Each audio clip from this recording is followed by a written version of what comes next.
All right, Steve Stefanik, Supersonic. Hey, we're on our last session, session 5 of you joining a new company. And these were the 5 things that I thought most important to consider as you engage in your new work life, right? The last one is called being centered.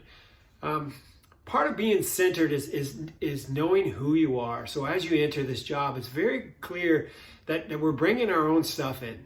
Right? Everybody brings their own stuff in, but the key is to be aware that you are bringing your stuff in.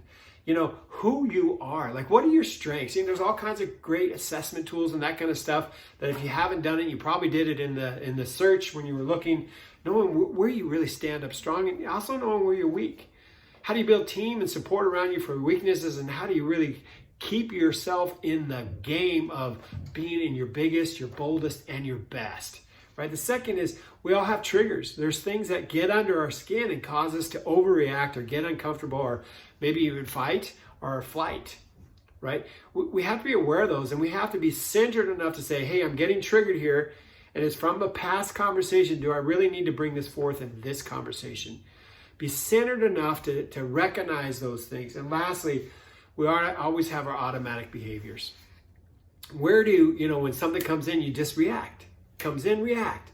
And one of the challenges with a new role is that we want to just get as much done and show up as big and as best as we can. But sometimes that reaction that may not be appropriate for the situation, right? We have these skill sets that become automatic behaviors. They become our habits. And we need to be centered enough, aware enough that when those kick in, it's like, that's one way of doing it. Let me stop for a moment and reflect on what might be another way to take this on. The second area, as we then start to engage in this centered, is to be centered enough to really start to assess and build trust with others, right? Your teams around you, the people around you, they're all thinking like, who is this, right? And we have to be conscious enough that we need to consciously build trust. And so what do you do to build trust? And here's a quick model to think about. When we build trust, we want to first show the competence for a specific task, right? And that can show up in resume, that can show up in meaning your education and your experience and that kind of stuff. But it also can show up in your confidence about that, how you speak about it. But don't be afraid to speak up and speak your mind about some of those things that you're most competent about. Right? So people go, oh yeah, he kind of knows what he's talking about. And look at how he shows up. And I read his background or her background, right? But the second part of trust is you got to be sincere. And when you come into a new environment, they may be thinking about, does this guy think about me at all? Or is he all about him? Is he all about her? Right? And so one of the things that we need to be very clear on is when we're building trust, it's not only showing competence, but it's showing sincerity. How do we take care of others? How do we show up for others? How do we put others' concerns in front of ours? And when we start to build relations with people, they're listening for that. Now, as we assess trust around us, we also have to be careful that we don't start from a point of distrust or naivete. We start at prudence, which is cautiousness. And we build trust, recurrence, over and over and over again to get to a place of trusting, right? So that's the second key thing, is start to build and assess trust around you using the model of competence and sincerity. And lastly, our conversations. Our conversations have to be crisp, and requests and promises. There's a model called Conversations for Action that really allows us to understand what it's like to be in very rigorous conversations. And the thing I want to talk to you about that model is making a request. When we make a request to people, especially as we're new in the organization, we want to be specific. They don't know who we are and what our standards are. So we want to be very specific about that. The second, we want to make it time-bound. We don't want to leave things open-ended, because what happens is then the whole model breaks.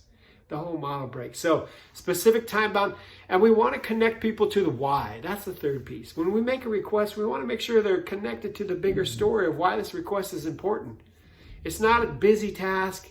Right? It's not making them feel that they have to invent an interpretation of why this is important.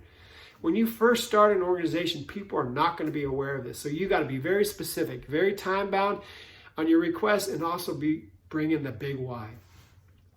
The second area of conversation for action is when you make promises. Never renege on a promise. So when when they come in with requests for you to do things, you want to make sure that you understand specifically what they want. So ask questions. This is your time to ask questions. The second is make sure there's a date.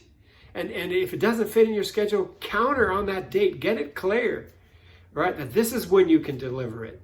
Don't allow you to kind of push your life around because, they set a specific date. See if there's opportunities to challenge that or work with that.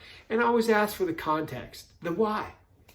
So conversations for action can really, with requests and promises, really drive forward an organization, especially when you're new, when everything's kind of in this gray area. Everybody's trying to fill it out. So your rigor around conversations for action, your rigor around trust, your rigor around knowing who you are, where your trigger's at, and how you're going to show up in the biggest and the best and the boldest.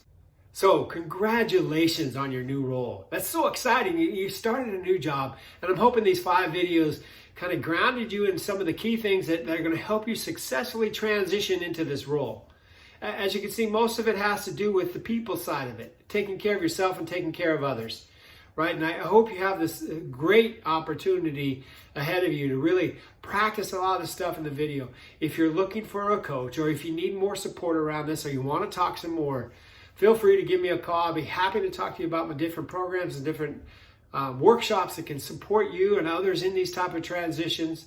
Supersonic Steve Stefanik at your service. Take care.